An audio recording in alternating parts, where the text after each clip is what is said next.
Olá a todos. Estamos de volta hoje para retomar a nossa caminhada já no final da Quaresma. E vamos fazer isto da maneira que Jesus nos ensinou, ou seja, do modo de Jesus, dizendo em nome do Pai, do Filho e do Espírito Santo. Amém. Pai nosso que estás nos céus, santificado seja o vosso nome. Venha a nós o vosso reino. Seja feita a vossa vontade, assim na terra como no céu. O pão nosso de cada dia nos dai hoje. Perdoai-nos as nossas ofensas, assim como nós perdoamos os que nos têm ofendido. E não nos deixeis cair em tentação, mas livrai-nos do mal. Amém. Glória ao Pai, ao Filho e ao Espírito Santo, como era no princípio, agora e sempre. Amém. Nossa Senhora das Dores, rogai por nós. São José, rogai por nós. Em nome do Pai, do Filho e do Espírito Santo. Amém. Como eu disse, estamos chegando ao final da Quaresma e vamos iniciar a nossa caminhada fazendo um pequeno sumário do que é exatamente a Quaresma, falando da sua extensão, porque há sempre uma certa ou uma pequena dúvida quanto a isso, pelo que eu pude notar por aí afora. Esta que nós estamos vivendo nesta sexta-feira, hoje é a sexta-feira da quinta semana da Quaresma. Amanhã é o sábado da quinta semana da Quaresma. No domingo inicia-se uma semana, uma nova semana. Ora, depois da quinta vem a sexta. Então, será o domingo da sexta semana da Quaresma.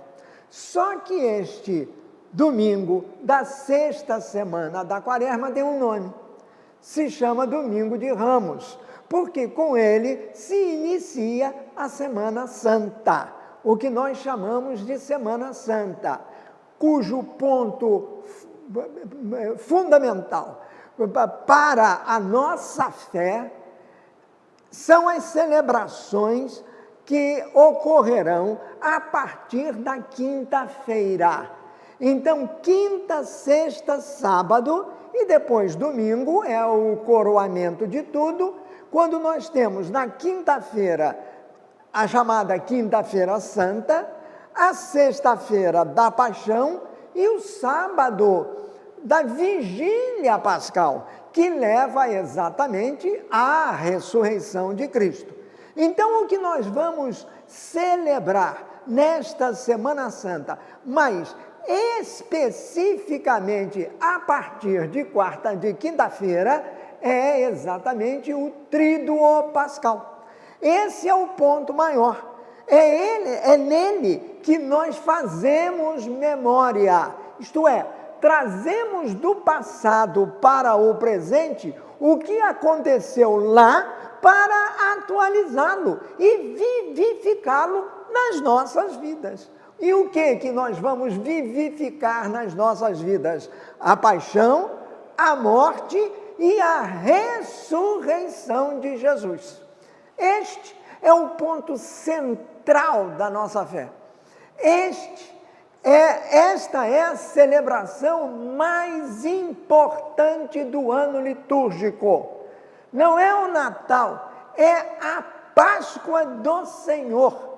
Porque é exatamente na Páscoa, palavra que em hebraico significa passagem, que celebra a passagem dos judeus pelo Mar Vermelho, quer dizer, saindo do Egito em demanda, quer dizer, a caminho da terra prometida, portanto, sai de uma situação de escravidão para uma situação de liberdade, conduzidos pelo Salvador, que é Deus. Deus é o Pai, Criador e Salvador, por isso ele é chamado Todo-Poderoso. Ele não é todo-poderoso apenas porque criou, mas fundamentalmente porque salvou. Então, esta lembrança da passagem do Mar Vermelho, quer dizer, passa-se de uma situação negativa para uma situação positiva, passa-se da morte para a vida, e aí está a ressurreição de Jesus. A Páscoa cristã é essa. Ora, então, se há uma transformação, se há uma passagem da morte para a vida, esse é o momento mais importante. E ele tem que ser celebrado não apenas como mais um dia do ano, não apenas como mais um domingo que a gente vai à missa, etc. Não.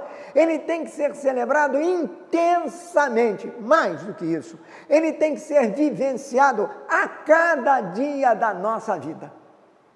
Porque em cada dia da nossa vida nós vivemos o Natal de Jesus. Quer dizer, se não fosse pela encarnação do Verbo Divino, nós não teríamos o quê? A Páscoa, a passagem da morte para a vida, através da entrega doada por amor de Jesus na cruz para a nossa salvação.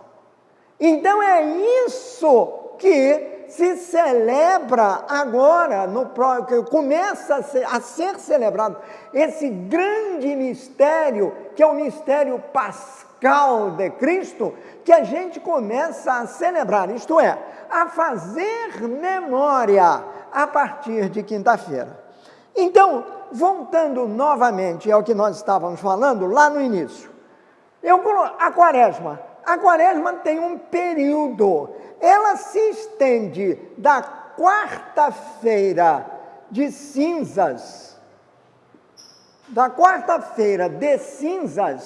até a quinta-feira, que a gente chama de quinta-feira santa.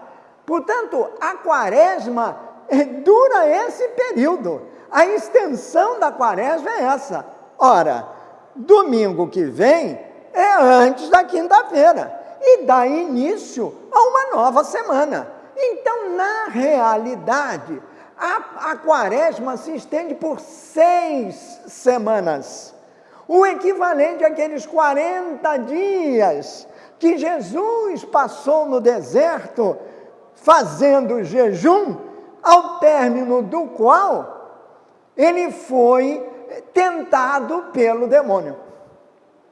Então é esse período aqui que no conjunto dá 6 semanas.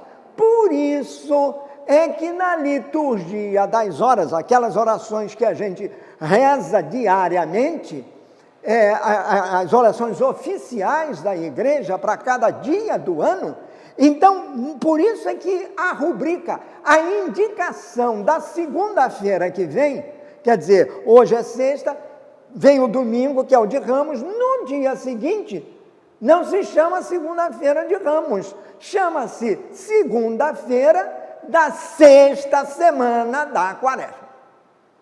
Então, isto é a quaresma. E esse período de quaresmal, ele justamente é proposto pela igreja, e em bom tempo, para que nós nos preparemos adequadamente para celebrar a ressurreição de Cristo.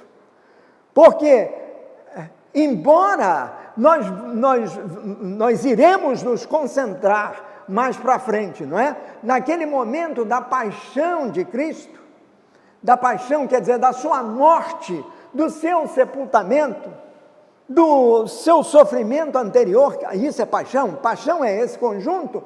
Pois bem, apesar de a gente focar nisso, o grande momento não é esse, porque o cristão nunca deve celebrar a morte, o cristão celebra sempre a vida, porque Deus nos criou semelhantes a Ele, e Deus é vida. Então, a morte foi vencida pela vida em Cristo, por Cristo, com Cristo na cruz. Essa é a vitória da vida sobre a morte. Jesus morreu, morreu. Jesus foi sepultado, foi. Veja que eu não estou dizendo mais, eu estou dizendo ele passou pela morte e ressuscitou. Quer dizer, o caminho da ressurreição passa pela morte. O caminho do monte da transfiguração passa pelo monte Calvário. Embora a transfiguração tenha vindo cronologicamente antes do monte Calvário. Mas aquilo, note bem, aqui num parênteses, Jesus pegou Pedro, Tiago e João, que eram os seus discípulos mais próximos, e que seriam aqueles que seriam as testemunhas oculares de tudo que aconteceria com Jesus, e os levou, porque foi depois de um anúncio da paixão, que Pedro reagiu e reagiu severamente, para não dizer agressivamente contra Jesus, que tinha dito isso, tinha avisado o que iria acontecer mais adiante, olha, 1 ano e meio depois. Aí pegou esses 3, principalmente, e levou-os para o alto do monte, ao encontro de Deus. Pois é lá, esses 3, ele os levou propositalmente, Pedro, Tiago e João, eram os amigos mais íntimos dele, mas também porque Jesus sabia que eles tinham que estar muito bem preparados para enfrentar o que viria depois com Jesus. Foi exatamente Pedro, Tiago e João que Jesus pegou e levou para um outro monte, que foi o Monte das Oliveiras, na véspera da sua prisão. Quando Jesus passou a agonia, principalmente psicológica e espiritual, que antecede a sua paixão, morte e depois ressurreição. Então são esses 3. De maneira que a quaresma é esse período que nos é dado, em que nos é dada a chance, a possibilidade de mergulharmos mais a fundo no mistério Cristo, na figura, na pessoa de Jesus. E neste ano litúrgico, que é o ano A, iluminado por Mateus, esse período pascal é iluminado por São João, o mesmo que subiu ao monte com Jesus.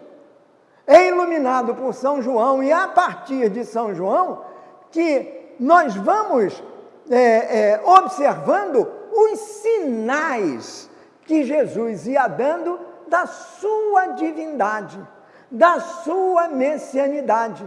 Sinal que começa lá nas bodas de Caná, e que vai, o último dos sinais, são 7 os sinais que São João aponta para indicar a procedência, a origem, mas principalmente a natureza de Jesus, natureza divina de Jesus, já que a humana era palpável, todo mundo estava vendo.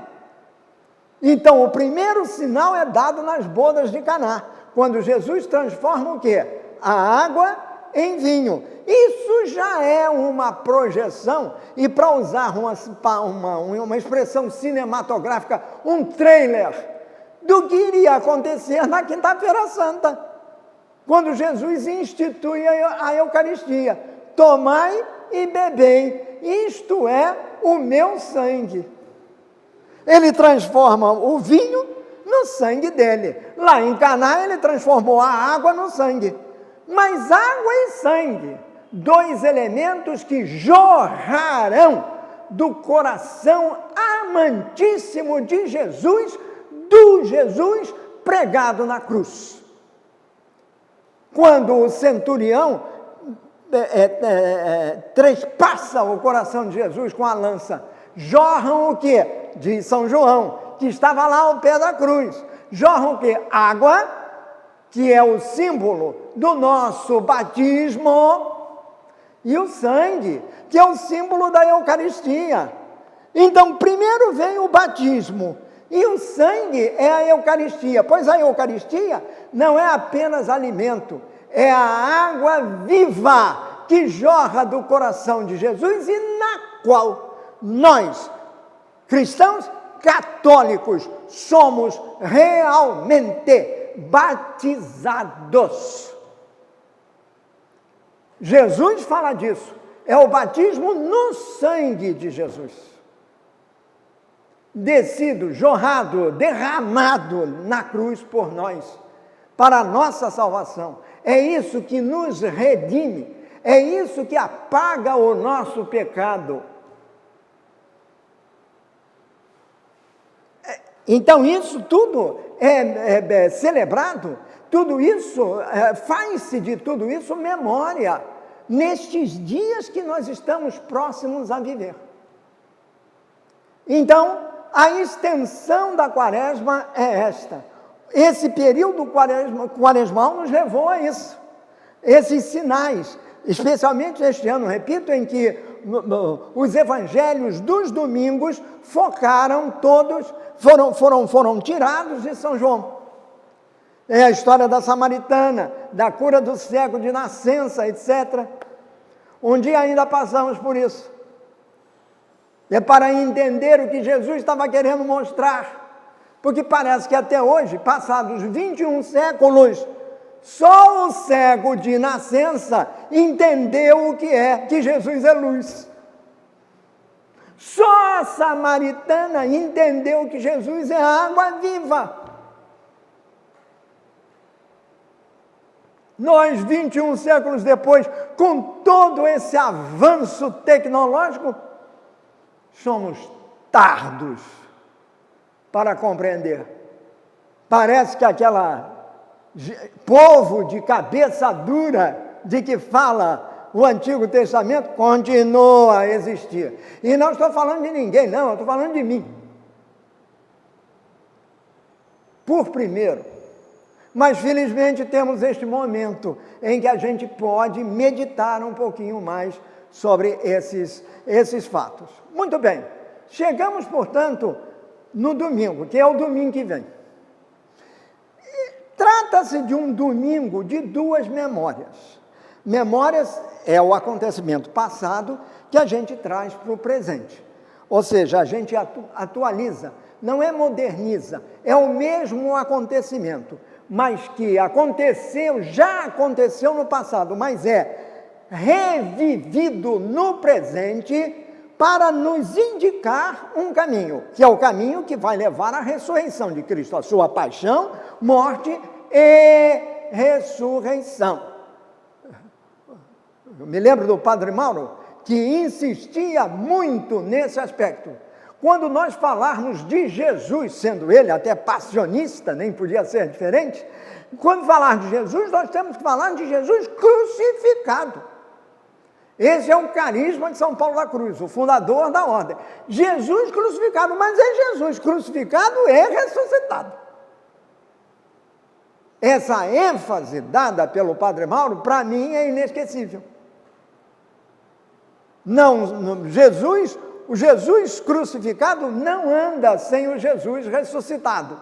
Da mesma maneira que Jesus ressuscitado teve que passar pelo Jesus crucificado. Muito bem. Então nós vamos chegar a duas memórias.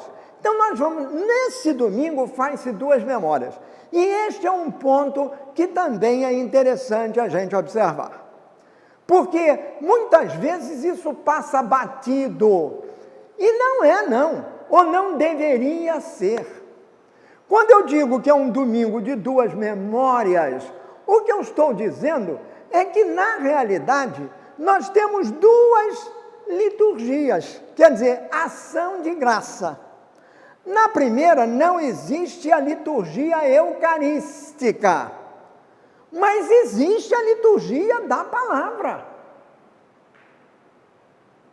Dizendo de outra maneira, é o único domingo do ano, domingo, dia do Senhor, em que se proclamam dois evangelhos diferentes.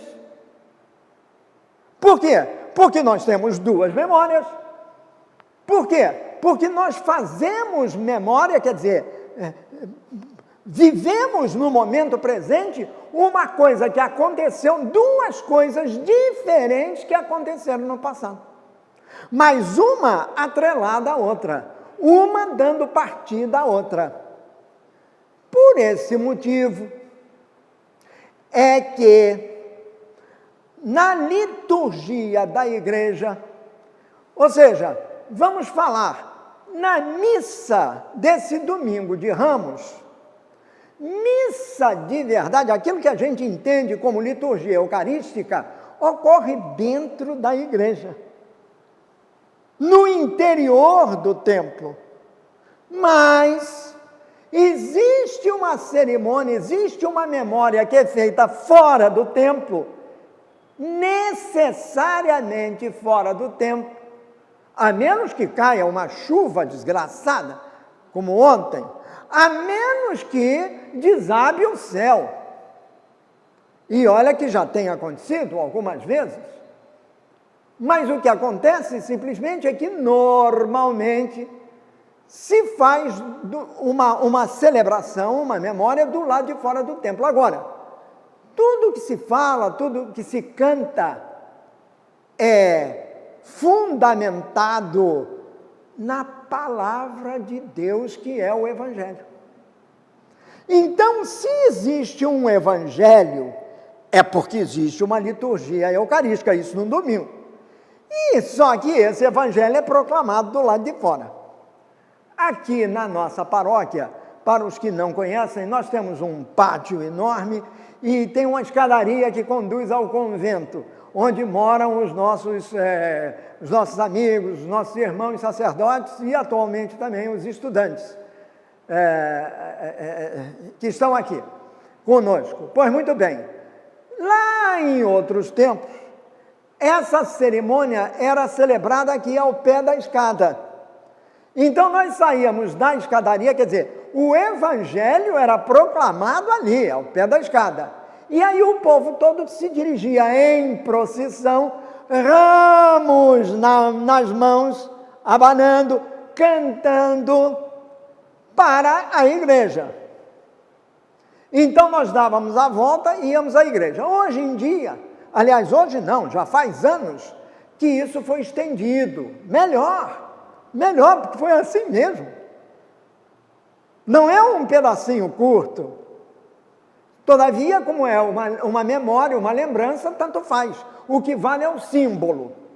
Mas hoje em dia, aqui na nossa paróquia, São José e Nossa Senhora das Dores, o povo se concentra inicialmente numa praça que é perto daqui da igreja. Então vai-se para essa praça, quer dizer, a uma certa distância, pois vamos ter que andar de lá até a igreja. Então vai-se à praça, se concentra na praça e todo esse cerimonial inicial é levado a efeito, é executado lá fora. E o que é isso? Isso se baseia em quê? Fundamentalmente no Evangelho. A cada ano litúrgico, o Evangelho muda. Há um ano em que é, como este, o ano A, São Mateus. Como é que São Mateus relata esse acontecimento cuja memória é feita do lado de fora da igreja? É isso que nós ouvimos. E é no capítulo 21, versículos 1 ao 11, como eu coloquei aqui. É isso que se vai proclamar lá do lado de fora. Mateus 21, capítulo 21, versículos 1 a 11. Esse é o primeiro evangelho desse dia.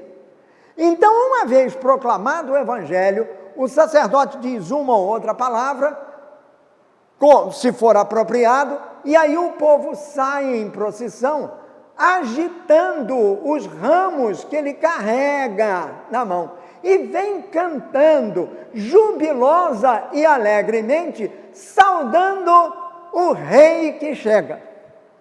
E quem é o rei? É Jesus, que vem montado numa jumenta, que tem ao seu lado um jumentinho. Na narração de Mateus,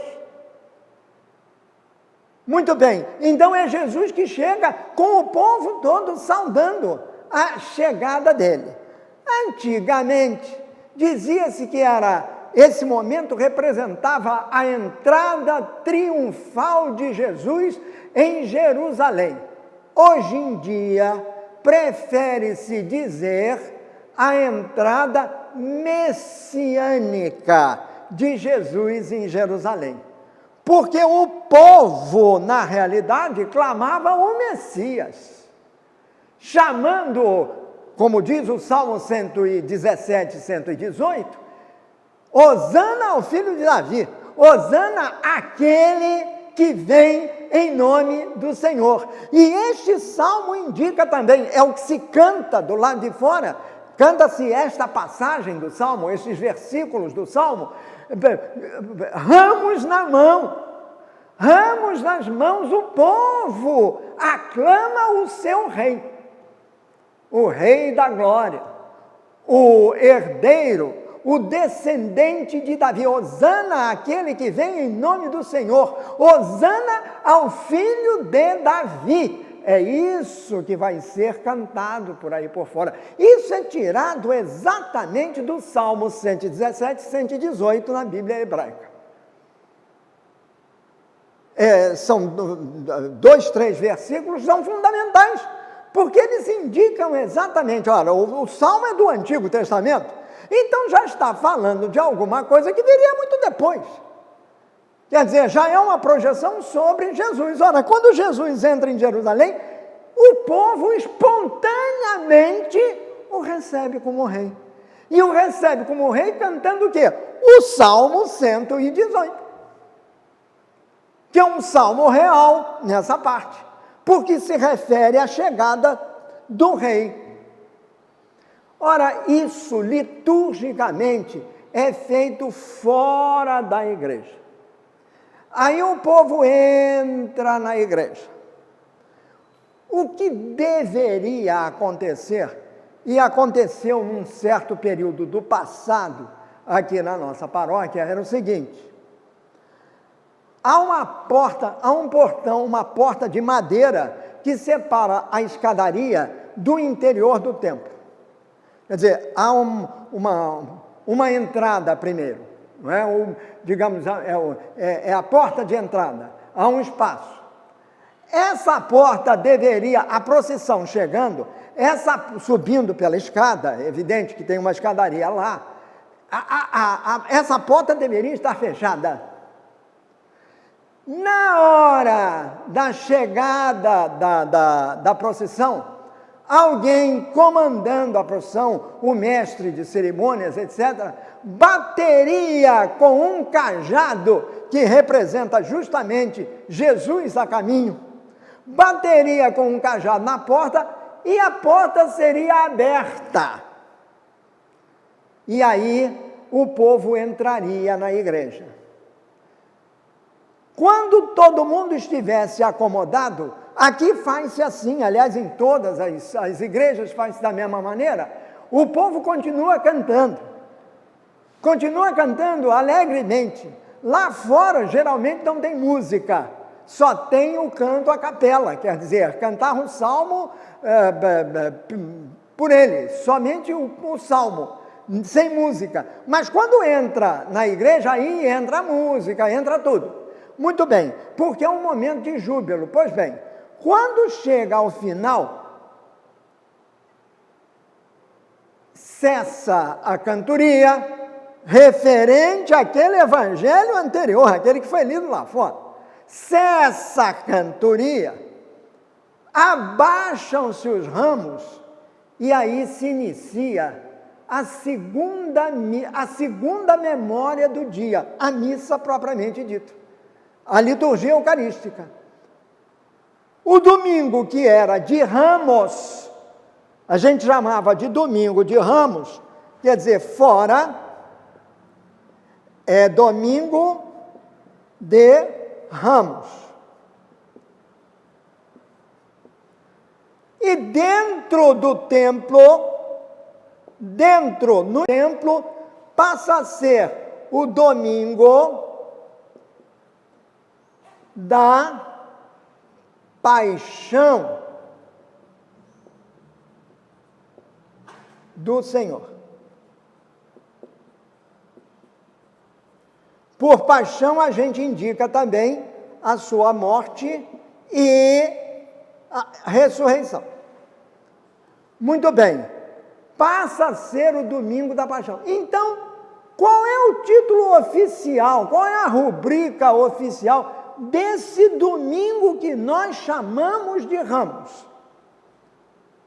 Onde houver um folheto para a pessoa acompanhar, e hoje em dia não precisa do folheto, tem lá o celular, deve estar escrito, ou deveria estar escrito, que se trata do domingo de Ramos e da paixão de Nosso Senhor. Então são duas coisas diferentes.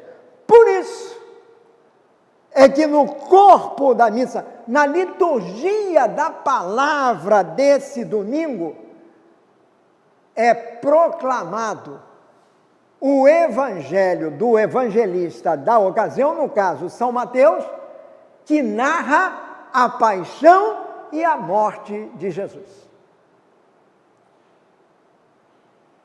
Venham preparados, porque é uma longa cerimônia, até porque a paixão segundo São Mateus é enorme. E no passado, quando eu era criança, essa paixão segundo São Mateus era cantada em latim. Levava quase 2 horas. E eu me lembro até do nome do sacerdote que cantava isso. Era um sacerdote da ordem diaconal, que a ele competia esse cântico. Ele não era o celebrante principal, era o cantor. E cantava em latim. O nome dele era Jorge, Padre Jorge, baixinho. Era ele que cantava. Nesse dia, cantava na Sexta-feira Santa também. E demorava um tempão. Isso porque era sempre o mesmo evangelho. Agora não. Quer dizer, era sempre o mesmo texto do mesmo evangelista. Agora não. Por exemplo, hoje é o Evangelho de São Mateus, o ano que vem voltamos a B. No ano que vem será São Marcos. E São Marcos é tudo pequenininho. Então depende do evangelista. Portanto, vai se proclamar o Evangelho da paixão de Jesus Cristo segundo São Marcos. Para nos colocar no clima, na vivência daquilo que é o mais importante: a paixão, a morte e a ressurreição de Jesus. Então isso é antecipado. O Evangelho da Paixão, no domingo de Ramos, segue o evangelista do ano, e na Sexta-feira Santa, em que se proclama o Evangelho da paixão e morte de Jesus, é sempre de São João. Sempre. E cada um deles indica alguma coisa que o outro não terá dito. Um vai completando o outro. E assim nós vamos aprendendo mais. Nós vamos entendendo mais. Nós vamos sentindo melhor o que a palavra de Deus nos quer dizer.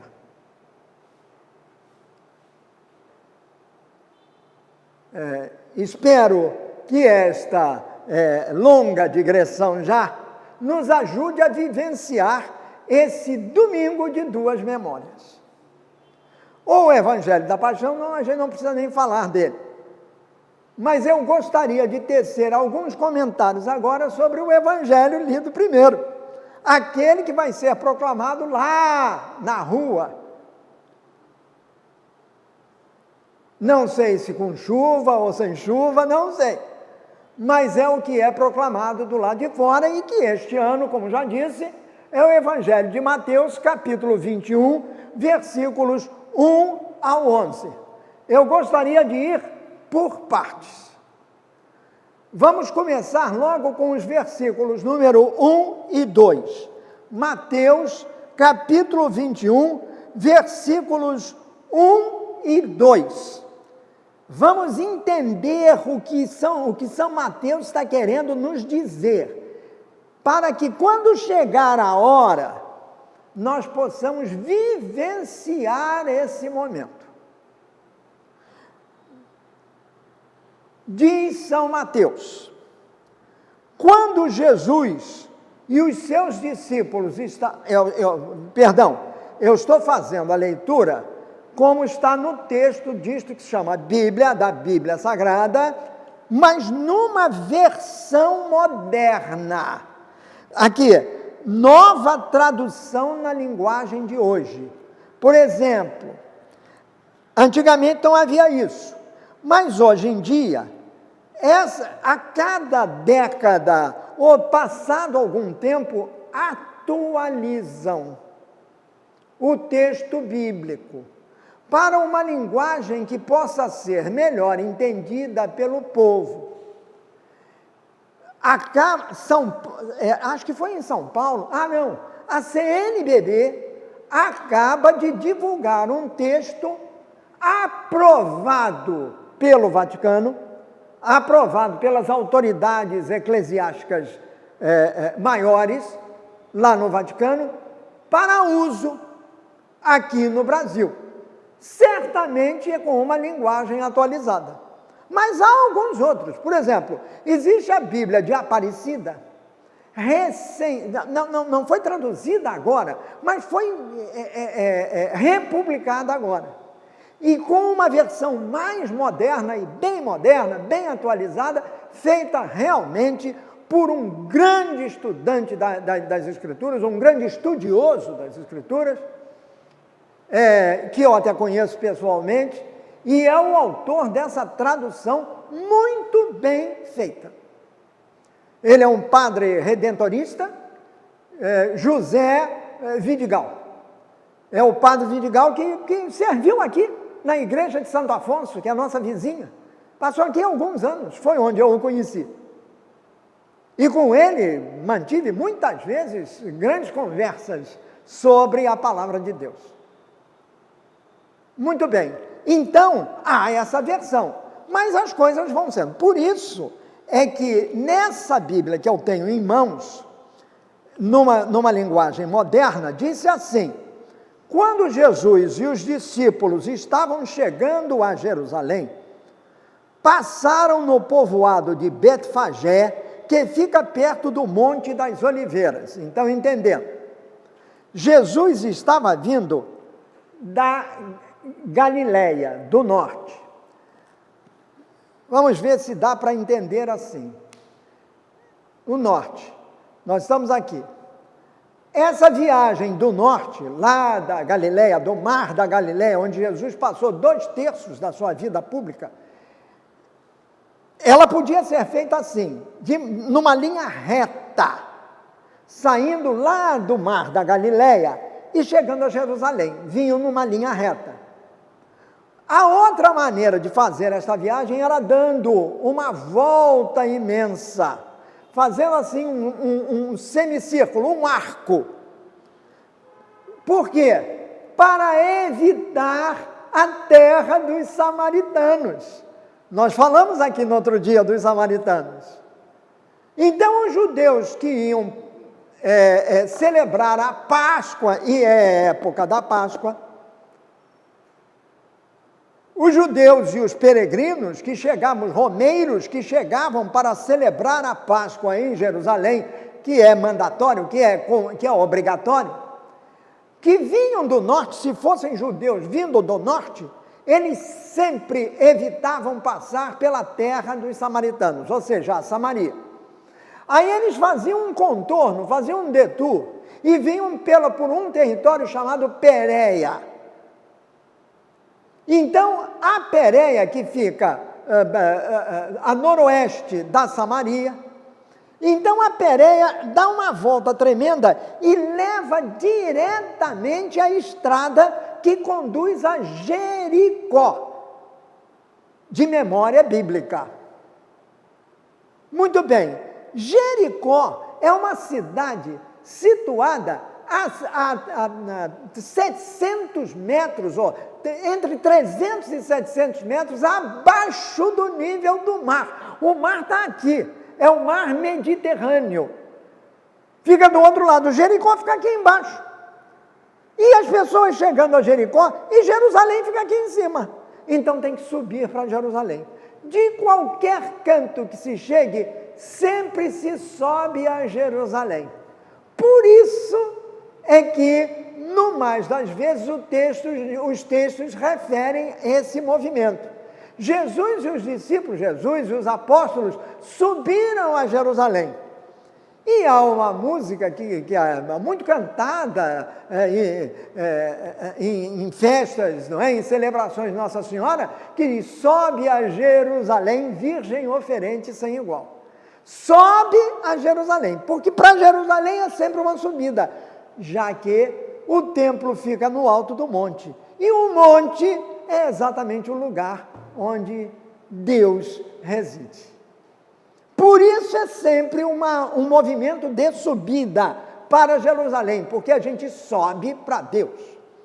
Muito bem, então eles passaram por Jericó, portanto deram essa volta. Não vieram pela Samaria. Jesus e os seus, à medida que Jesus ia caminhando, isso levou um tempo enorme. Ele começou a andar para Jerusalém 1 ano e meio antes. Então ele veio andando, e quando ele já chegou a Jericó, iam começar a subida para Jerusalém. A essa altura dos acontecimentos, como estava nas proximidades da Páscoa, festa obrigatória para os judeus, de que participavam os judeus que moravam no exterior, também vinham a Jerusalém participar, além dos pagãos, etc., porque era uma grande festividade. Se Jerusalém tinha, digamos, 50 mil habitantes, não sei exatamente, mas podia ser até mais. Na festa pascal, a população de Jerusalém decuplicava, quer dizer, chegava a 500 mil, 600 mil habitantes, na festa da Páscoa. Então, o povo começou a se juntar à trupe de Jesus. Quer dizer, Jesus tinha um bando que o seguia, eram os seus discípulos, e além desses, a multidão começou a engrossar. E já na chegada, na subida para Jerusalém, há 2 vilas muito pequenas, estão lá. Uma chama-se Betânia. Ao se aproximar de Betânia, Betânia era a vila que estava à frente. Então ficava assim, passaram uma era Betânia, a outra é a daqui, Betfagé. Era Betfagé e Betânia. Era em Betânia que moravam os irmãos Marta, Maria e Lázaro. O Lázaro, cuja história foi contada no domingo passado. Moravam em Betânia. A outra cidadezinha, que era um vilarejo, era Betfagé. Então, aproximando-se de Betfagé, que fica perto do Monte das Oliveiras, quer dizer, já estavam subindo. Então, você tem o Monte das Oliveiras, de um lado ficava Betânia e Betfagé, e do outro lado ficava Jerusalém. Então, eles tinham que subir o Monte das Oliveiras e descer para Jerusalém. Muito bem. Jesus chama 2 discípulos e os envia na frente, com a seguinte ordem. Essas são palavras que a gente tem que considerar. Jesus não pede aos discípulos, mas o pedido dele é feito como se fosse uma ordem. Jesus dá uma ordem, ele usa o verbo no imperativo, ele não diz, por favor, ele manda. No Evangelho, aqui o Evangelho é tomado por todos eles, quando Jesus fala é sempre com autoridade. Só quem tem autoridade pode dar uma ordem. E a fala com a autoridade de Jesus, no dizer do povo, Jesus não falava por falar, não. Quando ele falava era com autoridade, vale dizer, diferente dos mestres da lei, dos fariseus, esses, quando falavam sem autoridade. Jesus não. Jesus fala com autoridade. O que significa isso? Significa que a palavra de Jesus tem de ser ouvida. E mais do que ser ouvida, acolhida. E mais do que acolhida, posta em prática. Então, ouve-se com os ouvidos. Acolhe-se, quer dizer, escuta-se no coração. E aí põe-se em prática. Porque também não tem sentido acolher e não praticar. Então, Jesus determina aos 2 discípulos que façam alguma coisa. Isso é raro. Portanto, aqui aparece novamente a história da autoridade de Jesus. Ele fala porque assim é que tem que ser feito. Não é exatamente segundo a conveniência de A, B ou C. Não. Fala porque é desta maneira que precisa ser feita a coisa. E o que é que Jesus determina a esses 2 discípulos, cujos nomes nós não sabemos quem são? Ele diz aos discípulos exatamente isso. Vão até o povoado, que fica ali adiante, Betfagé. E logo que vocês entrarem lá, olha bem, Jesus está olhando para frente. Jesus está como que profetizando o que vai acontecer. Logo que vocês entrarem,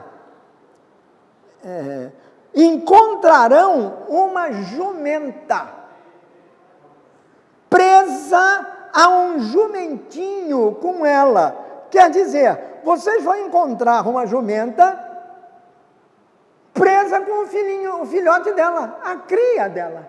Então ali os 2, a jumenta e a cria. Aí ele diz assim,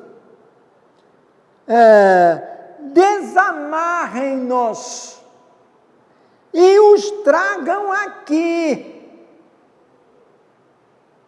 Então Jesus diz o que eles vão encontrar e manda fazer uma coisa. Primeiro mandou ir, sem discussão. Segundo, disse o que eles iam encontrar. A jumenta e o jumentinho. Desamarrem a jumenta e o jumentinho e tragam ambos para cá. É como se Jesus dissesse, eu preciso deles. Tragam-nos para cá. Se alguém falar alguma coisa, era algo bem provável que alguém fosse reclamar, que alguém fosse falar alguma coisa. Quem é esse alguém? O dono da jumenta e do jumentinho. Se alguém falar alguma coisa, digam que o Senhor precisa deles. Digam que o mestre precisa deles. Assim, eles deixarão vocês trazerem logo os animais. Pois bem, uma das características de São Mateus é exatamente esta. Ele se refere sempre a alguma coisa do passado, quer dizer, alguma coisa que está lá no Antigo Testamento, e traz para o tempo de Jesus, para mostrar que aquilo que foi dito lá atrás no Antigo Testamento é concretizado em Jesus. Pois esta é uma passagem clara a esse respeito. Essa história da aldeia, essa história da jumenta e do jumentinho, Essa história de desamarrar e levar para Jesus, tudo está descrito profeticamente nos textos do Antigo Testamento. Mencionei-os aqui. Por que Jesus mandou pegar a jumenta e o jumentinho? Porque no livro de Samuel, primeiro livro de Samuel, capítulo número 8, versículos 11 e seguintes, são os 10, Israel tinha decidido ter um rei. Deus é o único rei, mas ele concorda. Isso, dizendo assim, numa linguagem bem rasteira, Deus concorda, permite que Israel substitua os seus juízes por reis. Então, Israel, que já é uma nação e é um estado já consolidado, vai ter um rei, um líder, alguém que os comande. Esse rei será Saul, é o primeiro deles. Mas veja bem, ao permitir que Israel tenha o rei, o que acontece? Deus estabelece uma série de normas, direitos e deveres do rei. Ora, um dos direitos do rei era exatamente requisitar da população os bens que eles precisassem. Porque eles eram livres, não precisavam dar nada a ninguém.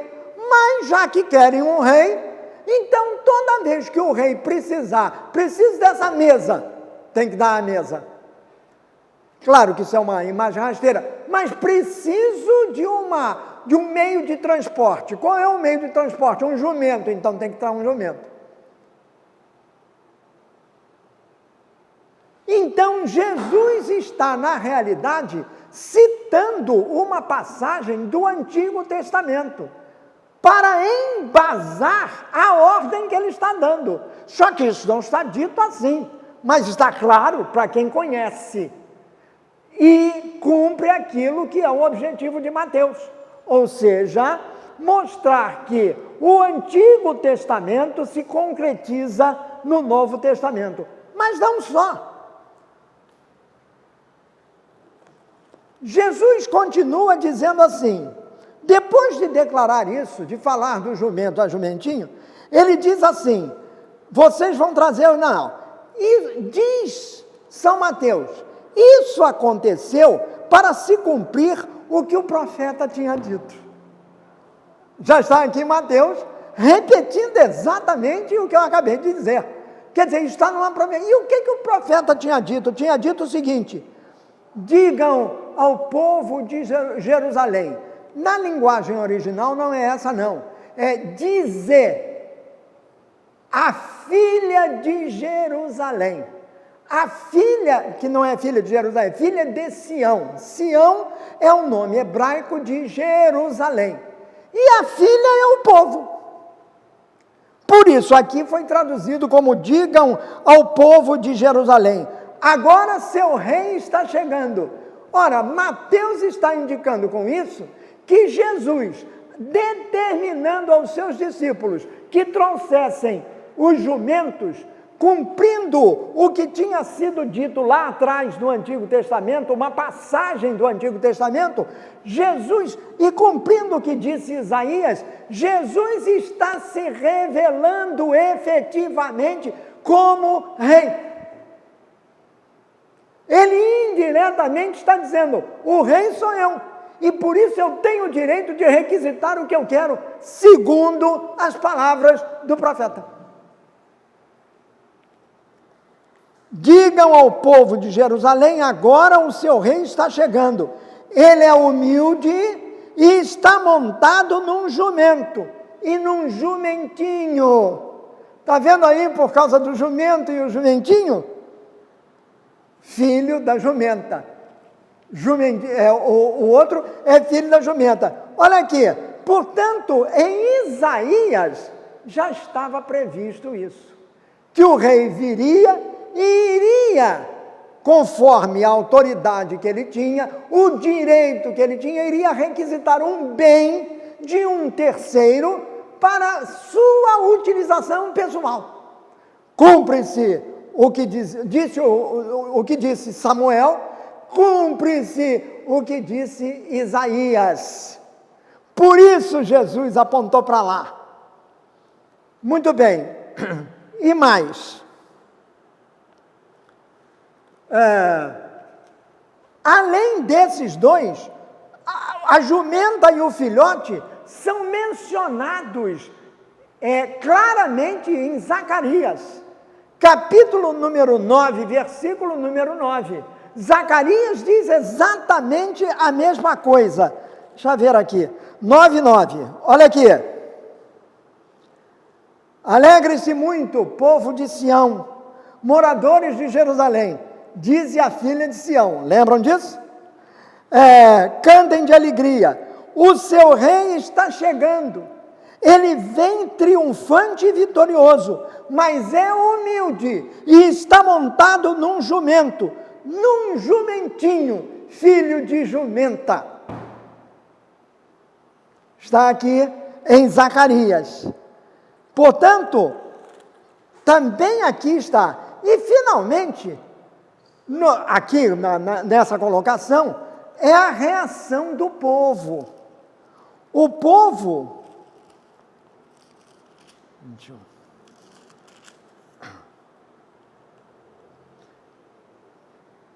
Os discípulos foram e fizeram o que Jesus mandaram. Tudo aconteceu conforme Jesus havia previsto. Levaram a jumenta e o jumentinho e jogaram suas capas sobre eles, e Jesus os montou.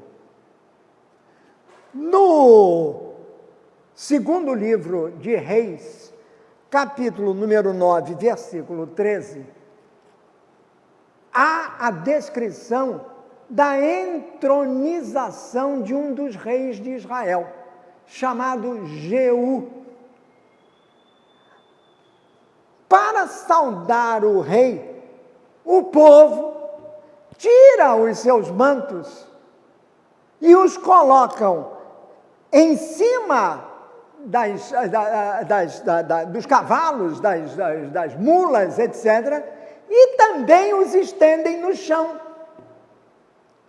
por onde o rei vai passar. Coloca-se o manto num desses jumentos, que será utilizado pelo rei, que tem o direito de requisitá-los.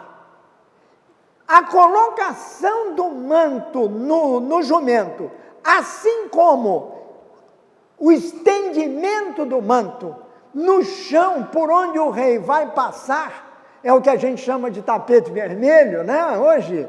Então, ali, o local que será pisado pelo rei, o caminho que ele seguirá, esse caminho também estava previsto.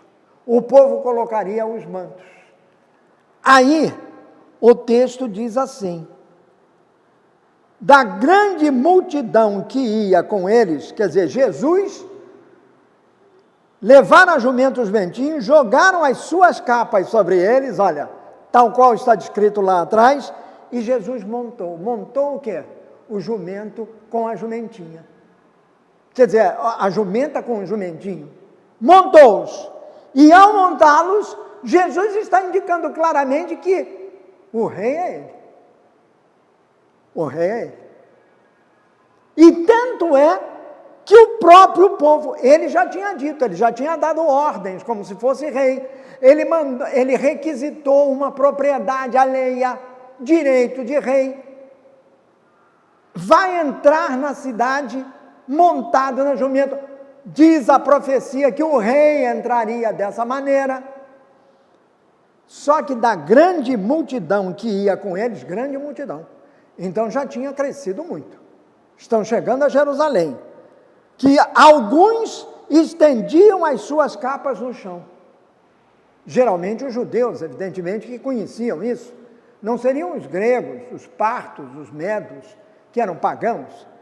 Estendiam no chão, e outros espalhavam no chão ramos. Estão vendo onde entram os ramos? Estão vendo por que hoje em dia a gente faz a mesma coisa com os ramos nas mãos? E vai mais, tanto os que iam na frente como os que vinham atrás, começaram a gritar: Hosana ao filho de Davi, Hosana àquele que vem em nome do Senhor.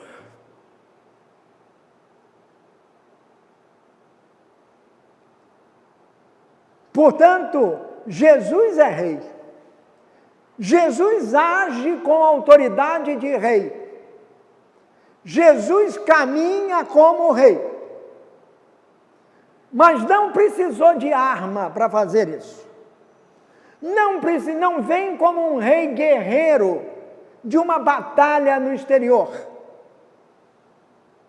Ele vem humilde e a serviço das pessoas, como deviam ser todos os reis, o que vale dizer, todos os governantes, e todos nós, por extensão. Jesus é o Rei da Glória, assim diz o Salmo: Hosana ao filho de Davi, Hosana àquele que vem em nome do Senhor, Hosana ao Rei.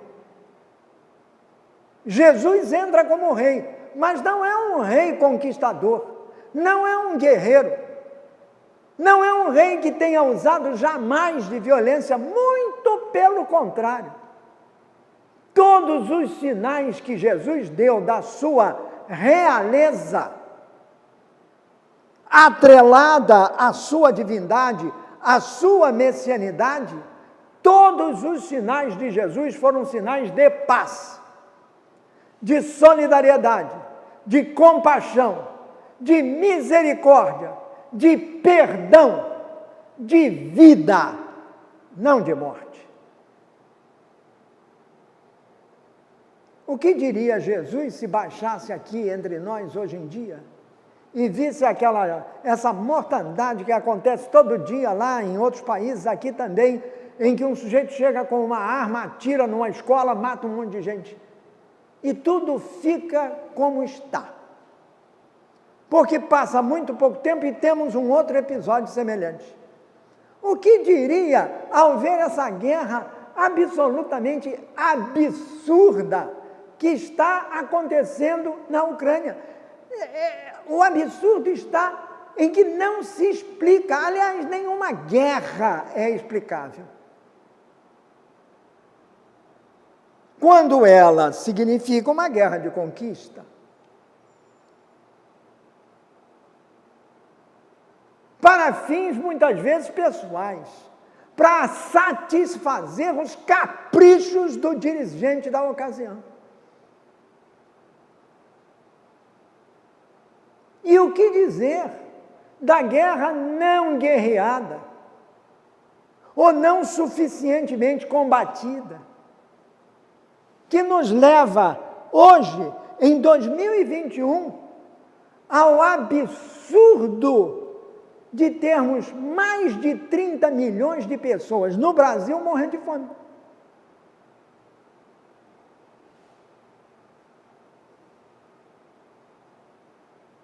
Isso sem contar no resto do mundo. E por aí afora. E por aí afora. No entanto, a humanidade está caminhando, quer dizer, alguns humanos estão caminhando para a sua derrocada, com essa história de inteligência artificial. Está quase, vamos torcer para que não, saindo do controle.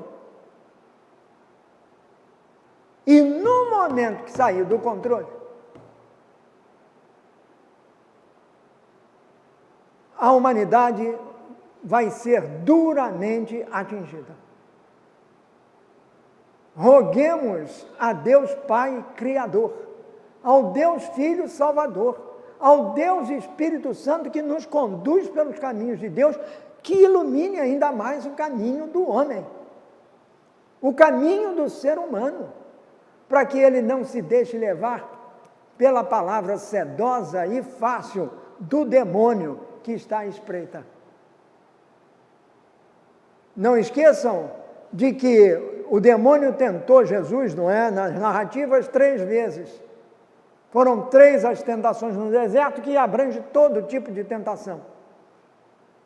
E quando Jesus derrota o demônio na outra, recusando-se a praticar a idolatria, isto é, recusando-se a adorar o demônio, a se ajoelhar diante do demônio, que lhe oferecia todos os reinos do mundo, toda a riqueza do mundo. Olha aí o bezerro de ouro, do poder da riqueza, a ambição do ter, que Jesus rebate com as palavras da Escritura, dizendo exatamente: adorarás ao Senhor teu Deus e só a Ele adorarás.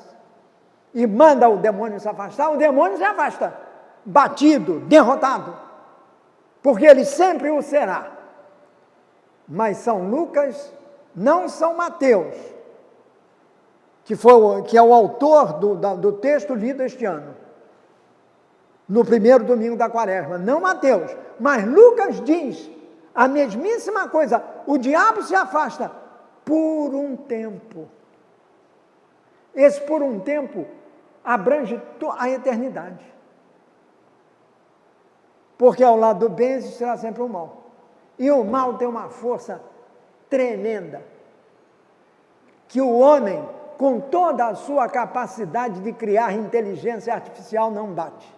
Pelo contrário, é um caminho, a tal da inteligência artificial pode ser um caminho para a sua autodestruição.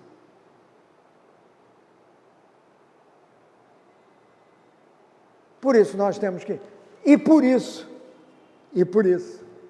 o povo, naquele dia que saudou Jesus, começou a gritar: Hosana, Hosana, Hosana ao filho de Davi.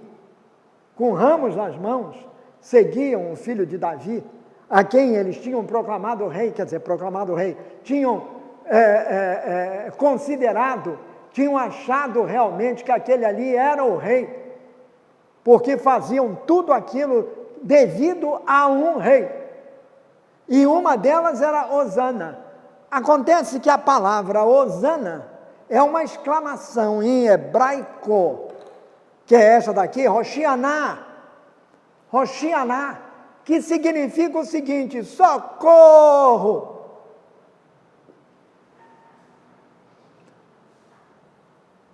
Salva-nos. Ou então, mais extensivamente, vem nos salvar ou resgatar. Isto é um significado de Hosana, você sabia?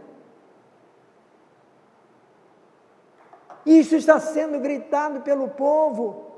Hoshianá, Hoshianá, Hoshianá. Quer dizer, socorro, socorro, SOS. Vem nos salvar. O que significa isso?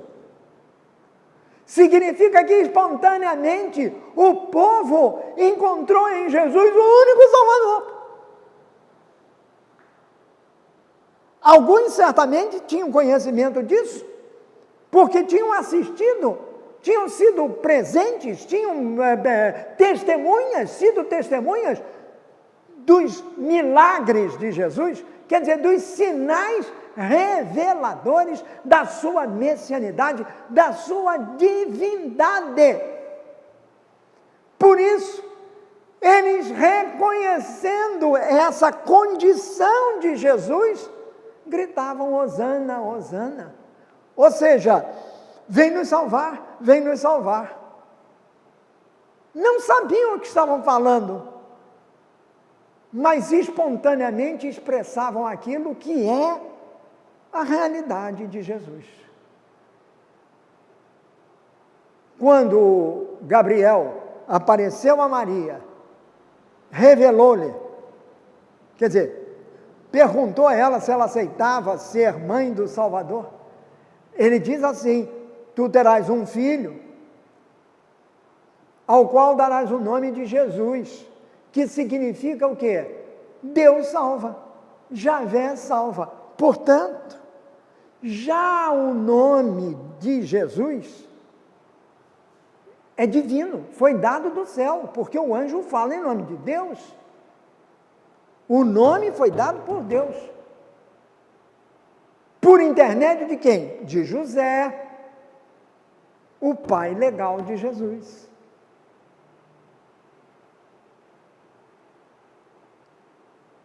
Mas tanto o pai quanto a mãe já sabiam disso. Porque o mesmo anjo disse para eles a mesmíssima coisa. Então, sim, Senhor, vem nos salvar. Pois Jesus estava lá para isso mesmo, para salvar o povo. E é esse mesmo povo.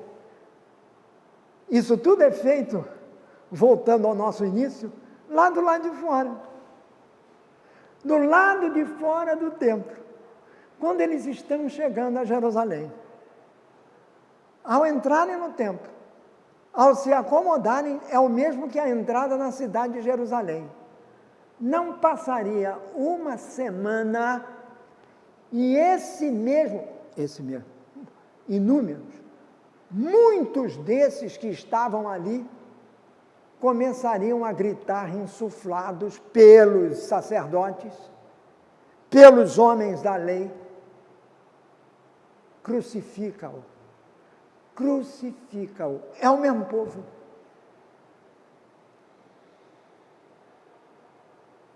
Porque a conclusão disto vai ser a Sexta-feira Santa. Vai terminar essa parte. Mas na noite seguinte, na noite do sábado, a igreja em festa comemorará a ressurreição de Jesus. Aí o Hosana não precisará ser cantado, não. Porque o Hosana propõe, é um pedido que se faz a Jesus: vem nos salvar, socorro, estou morrendo, preciso de ti, salva-me, salva-me, salva-me. Isto é que é Hosana. Quando Jesus ressuscitar, não vai precisar falar mais nada, porque ele já terá salvo todo mundo. Salvou na cruz. Você já percebeu como é a cruz? Ela está fincada no chão. Mas o topo da cruz aponta para onde? Para o céu, para o alto. Então a haste vertical da cruz liga a terra ao céu. E o que vai para o alto é a cabeça de Jesus. Jesus, o profeta, Jesus, o rei. Aqui vão dizer que é o profeta. Não o reconhecem como o Deus, o Messias. Não, vão dizer que é o profeta.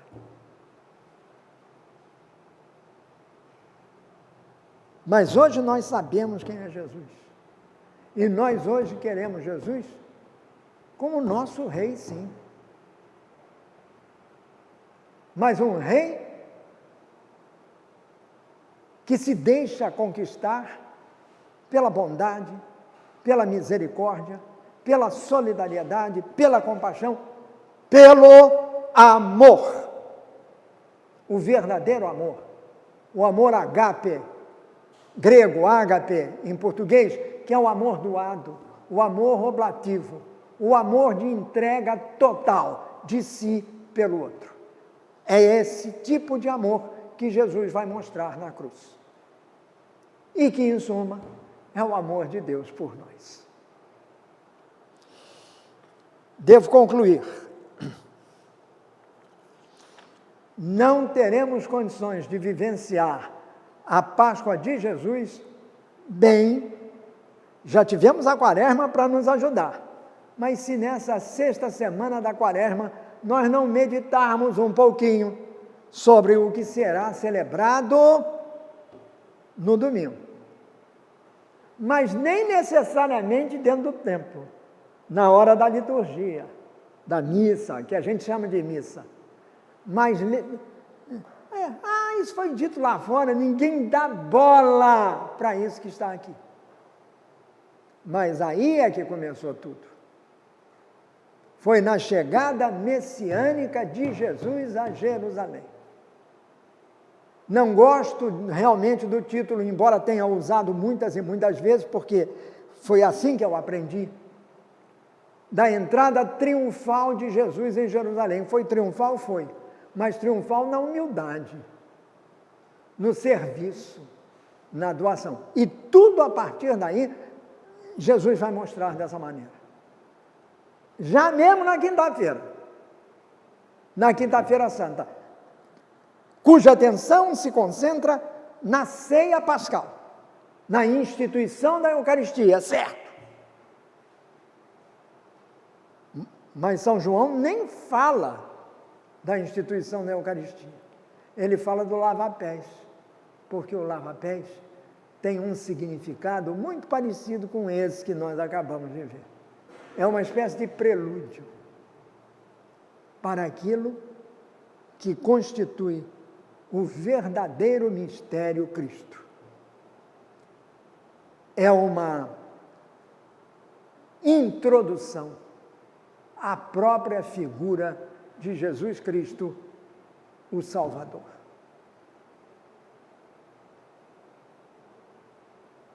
Desejo sinceramente, do fundo do coração, que todos vocês, sem exceção, vivam uma Páscoa abençoada.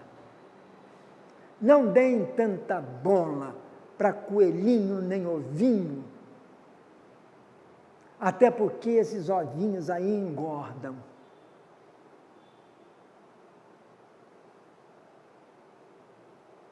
Busquem o essencial, aquilo que realmente tem importância e tem consequência na nossa vida. Busquem unir-se a Cristo, Senhor nosso,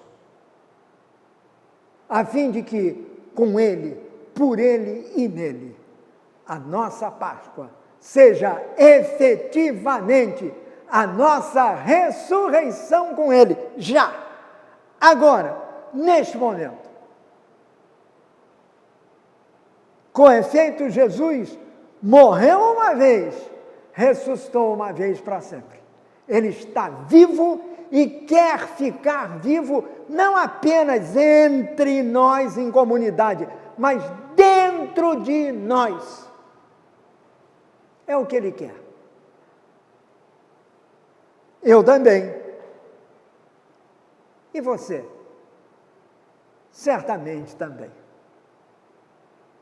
Uma boa Páscoa para todos e até depois da Páscoa. Tchau.